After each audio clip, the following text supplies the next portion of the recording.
Rick Henry along with Julia Westerman, and our heads, I think, are still spinning after that fantastic fourth quarter in the Gator Bowl here in Jacksonville.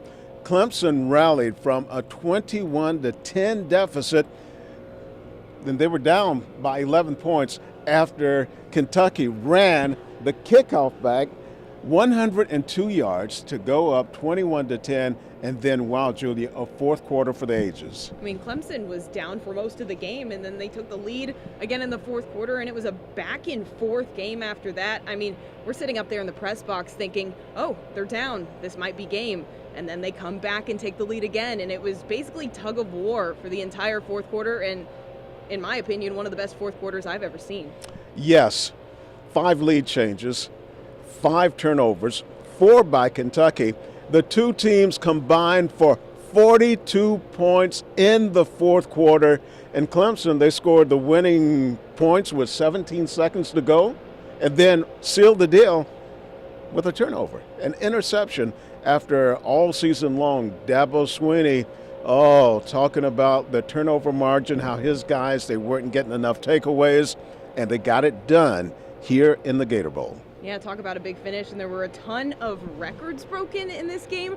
42 total points scored in the fourth quarter, 28 of those by Clemson. Phil Maffa, 4 touchdowns. He earned game MVP. And just a crazy course of events throughout this game to earn Clemson the win. But hey, the Clemson fans here in attendance, they were getting in it as this game continued to heat up throughout the fourth quarter, and they weren't going to let this team bow out early. You could feel the energy, feel everyone just watching, and, that's when it's game time.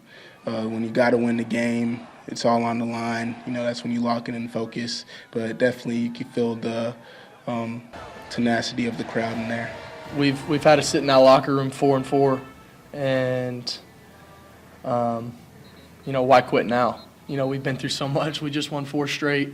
There's no reason to quit now. We're right here in this ball game. Let's go win it. Very few people get to experience what I just experienced in that locker room. Very few people. And I never take it for granted. You don't want it to end. You don't want that moment to end, because you got to start over and you got to go back to work. But it was special, and these guys know that. I mean, just an incredible moment with a group of people that have laid it on the line. So make that 2 straight wins against SEC teams to close out Clemson's 2023 season. That's great practice. The Tigers are on the road in Atlanta to start the 2024 season against Georgia.